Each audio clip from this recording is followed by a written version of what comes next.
Olá, sejam bem-vindos ao Band Entrevista. A poesia cura, será? A frase é tema de um livro que aborda como os versos foram responsáveis por ajudar diferentes populações em contextos e conflitos. Entre poemas, filosofias e uma apresentação cronológica de períodos históricos, o autor reforça o papel da poesia como um instrumento pacificador de conflitos externos e internos. E é com ele, o escritor, poeta e diplomata aposentado Raul de Toner, que a gente conversa agora. Raul, que honra te receber aqui. Muito obrigada, viu? Prazer todo meu. Saudações aos telespectadores desse brilhante programa, uma brilhante entrevistadora. Eu só tenho a agradecer por ter esse tema, que é o meu tema preferido, ou seja, a minha obra. Então, eu estou muito feliz de estar aqui. Maravilha. E eu estou mais feliz ainda, eu dei uma olhada aqui no livro, já estou encantada com o livro, de antemão já te agradeço. E a minha primeira pergunta é, a poesia cura realmente? Sim, olha, a poesia está viva. Sim. A poesia, ela não é uma coisa abstrata, a poesia é viva. Uhum. E ela tem efeitos pacificadores de todas as pessoas que se aproximam dela. Todas as pessoas, porque o mundo é cheio de conflitos, não somente conflitos políticos e tal, mas conflitos existenciais. Sim. E quem se aproxima da poesia, seja ela boa ou ruim. Uhum. Tanto é que poeta é qualquer um. Pode ser um bom poeta, um poeta ruim. Aquele que pensa em poesia, aquele que se sente poeta, ele traz para perto de si fluidos energizantes, energizadores, e que são fantásticos. E eu tenho isso como... Eu sou um dos exemplos disso, que eu morei muitos anos em postos difíceis, eu tive muito tempo na África, tive como muitas diplomata, malas, né? Como diplomata. Mas sempre perto da criatividade poética. Eu escrevi e publiquei 3 livros, 2 de poesia na África e um romance na África. Então, a poesia e a literatura, mas eu diria a poesia mais, porque a poesia ela tem a delicadeza, não é? A delicadeza de um farol que ilumina dentro da gente encantamentos. O Virgílio já dizia que a poesia é um mar de encantos. É um mar de encantos que afasta os fantasmas que estão em volta de nós ou que nos acossam e que tornam a vida, às vezes a pessoa tem tudo e, no entanto, está insatisfeita. Né? Por que será? Porque não lê. Nunca leu. Falta poesia na vida. Nunca leu. Sim. Nunca leu. Tem gente que não... Então, a poesia, por exemplo, no tempo medieval, né? A Guerra de 100 Anos. A senhora já pensou a guerra de 100 anos de guerra entre França e Inglaterra? Eles se odiavam muito mais do que hoje em dia você tem no Oriente Médio uma guerra onde os dois lados se odeiam. Naquele tempo se odiavam muito mais. Foram 100 anos de invasões de cidades, Quantas de gerações, matanças, né? Gerações e tal. Pois naqueles tempos sempre surgiram o quê? Os fableux. Quem eram os fableux? Os fableux eram poetas saltimbancos, digamos, que iam de cidade em cidade mostrando a sua obra, a sua poesia e tal. O que fazia com aquelas populações sofridas? Todo mundo ia para a Praça Central para escutar e para ter um divertimento, era um teatro.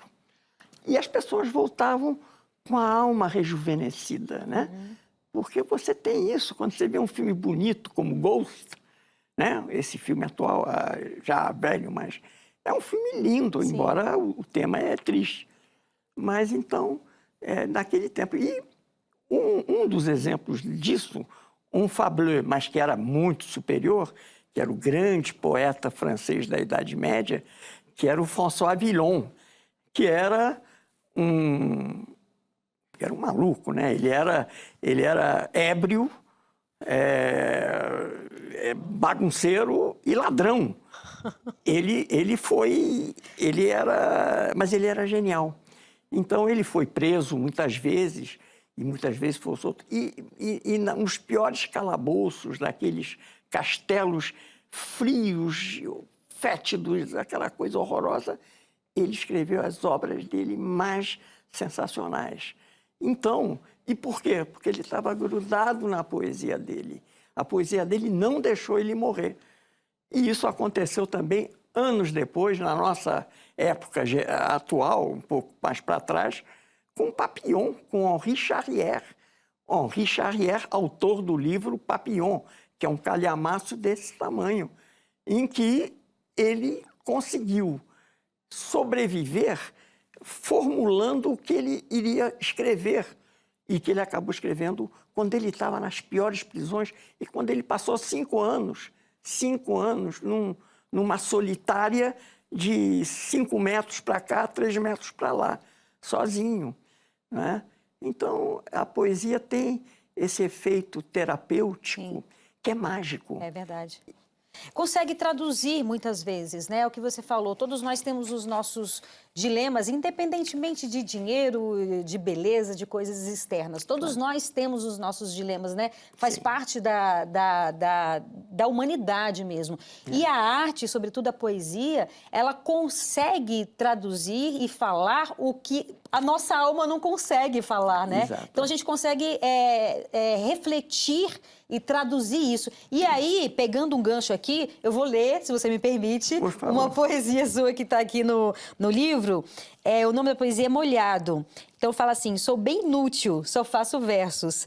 Tenho a mania de rabiscar. Eu sou poeta, não tenho nexo. O meu sucesso é me expressar. Eu sou do mundo, um ser fecundo, um vagabundo a dedilhar. Venho de longe, para longe vou.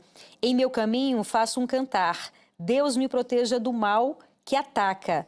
Trovas me seguem a me observar. Eu sou assim, quem vai negar? Entro com tudo para me molhar. Fantástico, fantástico. E é isso, assim, traduz muito você, porque a sua vida é de andarilho, se me permite dizer, não é isso? Foi de andarilho. Eu sou filho de diplomata e acabei, por falta de imaginação, certamente, entrando na mesma carreira do meu pai. E fui diplomata também desde 75. Você nasceu em Paris, né? Nasci em Paris. Tive a primeira fase da minha vida, toda ela na Europa. Tanto é que eu, criança, eu já falava... Eu não gosto de falar essas coisas porque parece que eu estou me orgulhando disso. Não, mas qualquer pessoa que tenha tido a felicidade de ter tido as experiências que eu tive, e eu sou ciente disso, sou muito grato. Sim. Eu sou constantemente grato por ter tido essa satisfação na vida. Então, durante a minha infância toda, eu era um menino em colégios europeus, colégios franceses, sabia esquiar muito bem, tanto é que tem até uma coisa engraçada. Quando eu casei, eu levei minha mulher para esquiar e a gente estava em Roma. Eu era ministro conselheiro do presidente Itamar Franco. Umas férias lá, eu fui esquiar perto de Roma. E a minha mulher não sabia esquiar, ela é de Brasília. E ela nunca acreditou que eu sabia esquiar. Ela disse: Raul, nenhum brasileiro sabe esquiar. E eu disse: não. E eu levei ela lá para cima. Qual é a pista que você quer cair? A pista preta, a branca ou a azul?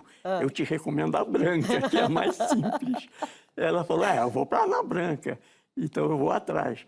E, de repente, ela falou assim: como é que a gente faz isso? Eu falei: segura firme as pernas e, encostei ela e botei ela para descer. Ela: tá doido? Raul, como é que eu paro e tal? Aí eu fui descendo assim, fui na frente dela, fazendo aquelas coisas que o jeito que sabe esquiar, sabe, né?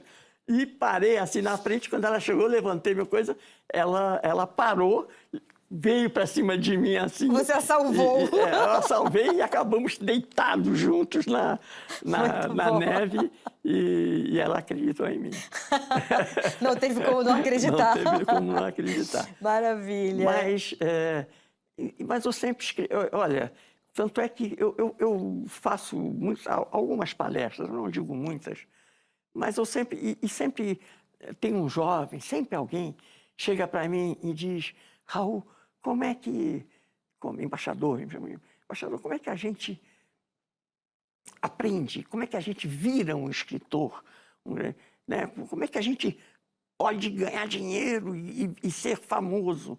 Aí eu falei: alto lá, se você quer ganhar dinheiro e ser famoso, você vai em outra atividade. Procure outra profissão. Porque a felicidade da literatura, a felicidade da poesia, está em você criar para você uma razão de existir, Sim. de ser. Sim. Eu vou dizer uma coisa, esse livro me deu tanto prazer escrever, e eu não saía de casa, minha mulher tinha que me puxar para a rua. E, olha, então,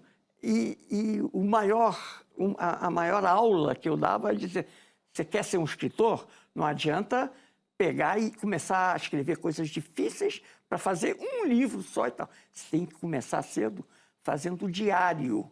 Escrevendo diário e se acostumando a ir escrevendo o que tiver à cabeça.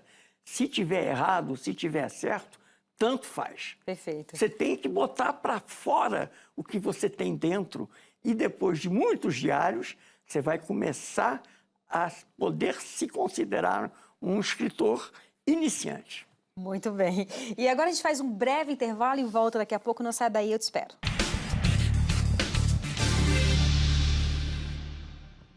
Estamos de volta com o Band Entrevista, hoje falando com um poeta e diplomata aposentado, Raul de Toné. Raul, nós estamos falando aqui, né, sobre o seu livro, mais recente livro, que na verdade são 3 livros que você já escreveu, A Poesia Cura, maravilhoso, já dei uma olhada aqui, já estou apaixonada pelo livro. E eu queria que você falasse um pouco, a gente já falou um pouco sobre a sua história, enfim, você já passou por vários países, e você é bisneto do Visconde de Toné. Como é que é? Me conta um pouco aí sobre essa descendência aí. Isso verdadeiramente é uma grande satisfação e, ao mesmo tempo, é um fardo. Porque, para você ter uma obra que seja reconhecida por você mesmo, sim, é difícil, porque eu sempre, em todos os lugares, me apresento. Esse é o bisneto do Visconde de Toné. O parâmetro lá em cima. Mas, felizmente, aliás, é uma coisa que, ao contrário, eu sempre me senti assim, muito envaidecido de ser descendente direto de um homem tão completo quanto o Visconde. E que foi um dos homens mais... que recebeu mais coisas da vida e mais fez. Porque ele foi músico, foi poeta, foi escritor, escreveu Inocência, Retirado da Laguna, foi militar, foi do esquadrão lá de arquitetos, de engenheiros. Na Guerra do Paraguai, ele ia na frente para abrir as estradas que as nossas tropas iam atrás, por Mato Grosso. Antigamente, o Brasil ainda era desconhecido, tinha que ser desbravado. O Visconde ia na frente. Tanto é que ele andou tanto por aquelas regiões que o Dom Pedro II, reconhecendo a qualidade dele, colocou para ser presidente de província. Presidente de província é o que seria hoje governador. Sim. Ele foi presidente de província em Santa Catarina e foi presidente de província no Paraná. Até hoje, tem ruas e sobrados e praças com o nome dele. E é muito gratificante isso. E depois ele foi administrador também de Goiás. E em Goiás, ele escreveu um livro chamado Goiás, que eu recomendo a todos que moram em Brasília ou que são daqui do nosso Planalto Central, da nossa área central do Brasil, tão pouco conhecido do resto do Brasil. Sim. E é um livro saboroso, inclusive porque ele também era um naturalista.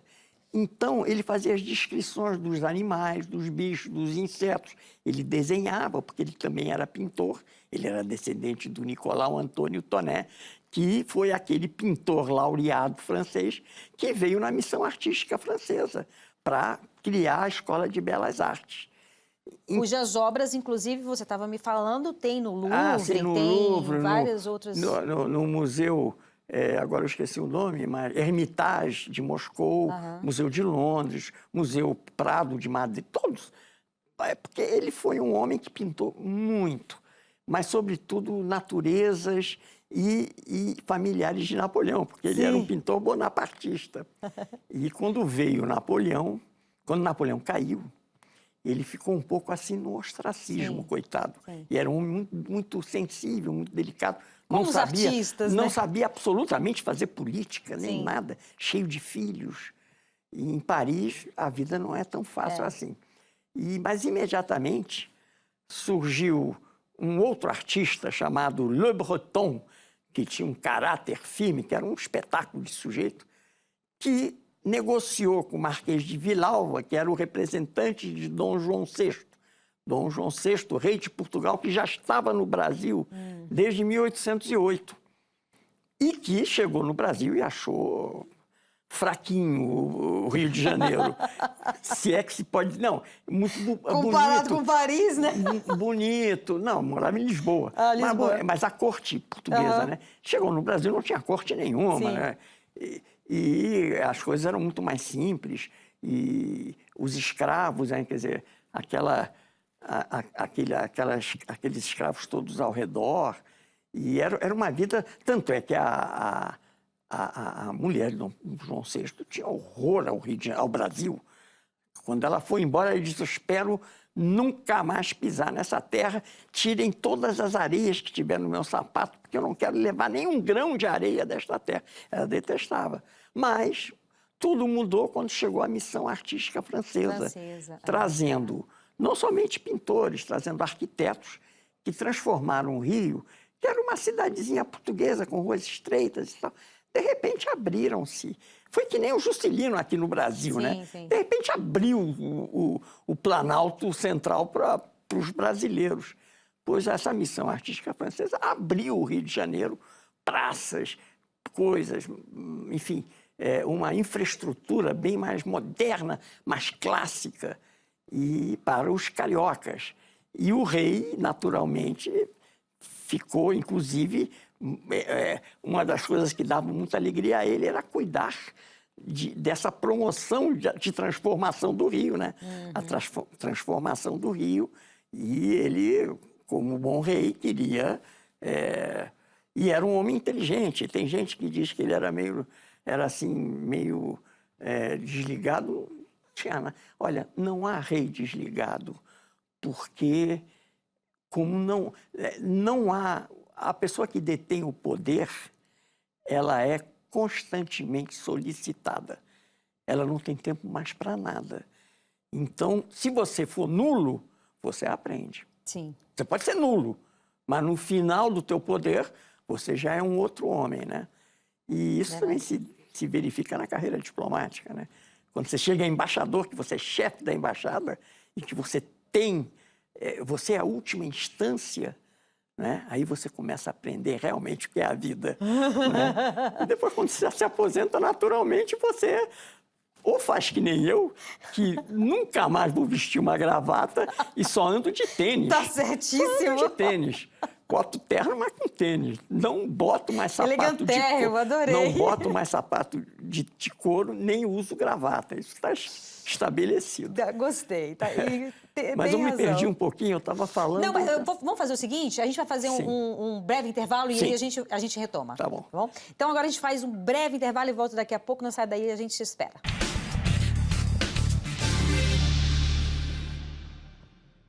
Estamos de volta com o Band Entrevista, hoje falando com o poeta e diplomata aposentado, Raul de Tonet. Raul, além, enfim, dos 13 livros, né? A gente já falou desse livro aqui que você está lançando, A Poesia Cura. Você, como diplomata, passou por diversos países e deve ter aí muitas histórias para contar, né? Tenho. Tem algumas, né? Todo diplomata tem muitas histórias, porque a nossa vida é uma vida de exílio, de certa forma, né? Sim. E a defesa dos interesses brasileiros se faz em muitos níveis e não é uma tarefa fácil. Sim. Exige muito estudo, muita seriedade, porque você não é um empresário defendendo o seu lucro, a sua empresa, ou não. Você é um funcionário do quadro defendendo os interesses do Estado brasileiro. E aí a coisa muda. Não é que o diplomata seja melhor ou pior do que um grande... Tem hoje em dia grandes empresários que vão conquistar o mundo, quer dizer, já estão, né? Mas eu conheci homens fabulosos que tinham uma qualidade intelectual, moral e cívica que raramente se vê na atualidade, né? Bom, já estou mais velho, então eu já vi muita coisa. Eu estava ali contando, a senhora quer que eu conte uma história? Não sei se será muito longa ou não, mas foi uma história engraçada que me ocorreu quando eu estava na Coreia do Norte de encarregado de negócios. E fui chamado por uma escola de música de lá para falar sobre a música brasileira. E eu chego lá, um ambiente assim, tudo limpíssimo, aquelas crianças. Eu nunca vi crianças mais bem uniformizadas na minha vida. Uma gente alta, bem alimentada, forte. É uma coisa que me surpreendeu na Coreia do Norte, que o pessoal lá não é mole, não. Eles são altos, fortes. E aí eles começaram me botaram num auditório e para assistir um show que eles fizeram em minha homenagem. Aí começou os menininhos com violinos, menininhos de 5, 6 anos, tocando violino maravilhosamente bem, tocando um autor brasileiro. Aí depois vieram umas moças tocando harpa, meninas um pouco mais velhas tocando harpa, música brasileira. E depois, enfim, vieram tambores, vieram todos, uma série de instrumentos. E eu estava só assistindo, dizendo, poxa, eles estão tocando Villa-Lobos, estão tocando Ernesto Nazaré, estão tocando Padre José Maurício Nunes Ferreira, eles estão tocando Vinícius, estão tocando Tom. Puxa, né? Fantástico. Que coisa fantástica. Aí, no final, a maestra lá, que era uma figura que eu nunca me esqueço, ela trajada de geisha, praticamente, andando assim com aquela andarzinho de... Ela tinha um dedo com uma unha, uma unha longa, era só essa unha. Era uma unha longa com a qual ela dirigia todos os alunos, assim, você para cá e tal, com aquela unha. Eu nunca me esqueci. E ela muito gentil, assim sorridente. E depois aí foi um momento especial, que quando o último grupo se apresentou, ela juntou todo o grupo e aí eu me dei conta que eu estava diante de uma orquestra sinfônica feita de alunos de uma escola de música, uma orquestra. Caramba! E aí a mulher fez assim com a unha dela e eles começaram a tocar, sabe quem? A Aquarela do Brasil, de Ari Barroso. Nossa! Olha, eu realmente me senti maravilhado, muito sensibilizado. Eu tremia mesmo, porque eu fiquei pensando, pô, depois dessa aula de música brasileira, por que eu vou falar da música? Eu que não sei nem ler partitura, o que eu vou dizer sobre a música brasileira, né? Aí, sabe que o diplomata, digamos, é um especialista em generalidades, né? Essa é a grande qualidade do diplomata. E quando ele se vê diante de uma situação, ele consegue sair e trazer uma solução, né? Então, eu consegui sair e aproximei eles mais da Embaixada do Brasil, embora era muito difícil lá na Coreia do Norte, porque eles nos olham, a todos nós, todos os ocidentais, eles são muito gentis e tal, mas eles conservam uma distância como se a gente fosse uma espécie de vírus que pudesse contaminá-los. É uma coisa engraçadíssima. Interessante. E nenhuma autoridade fala com você sem estar acompanhado de uma outra pessoa, para que a outra pessoa testemunhe o que você está falando, porque é um regime muito... Mas olha, eu sei que podem até, mas eu gostei, eu sei que é uma coisa, o regime e tal, mas eu gostei do país. Maravilha. Eu achei um país bonito, umas montanhas bonitas, umas montanhas nevadas. Eu sempre gostei muito de montanha nevada para esquiar. Raul, nosso tempo está acabando, infelizmente, está convidadíssimo para voltar. Tá. E para a gente terminar, eu queria que você falasse aonde que as pessoas podem comprar, obviamente, o seu livro. Esse livro pode ser encontrado na Amazon, pode ser encontrado na Travessa, na livraria Travessa do Rio de Janeiro, e possivelmente outras, e pode ser requerido diretamente na editora, que é a editora Sete Letras, que é uma grande editora carioca especializada em poesia. Então, eu acho que procurando se encontra. Se encontra. Maravilha, muito obrigada, viu? Eu amei a nossa entrevista. Um grande prazer ter estado com vocês e meu abraço para todos. Até a próxima. O Band Entrevista fica por aqui. Você pode acompanhar o nosso programa pelo YouTube, no canal Band de Brasília, e no Spotify, no endereço TV Band de Brasília. Muito obrigada pela sua companhia. Aproveite seu fim de semana e até sábado que vem. Um beijo. Tchau, tchau.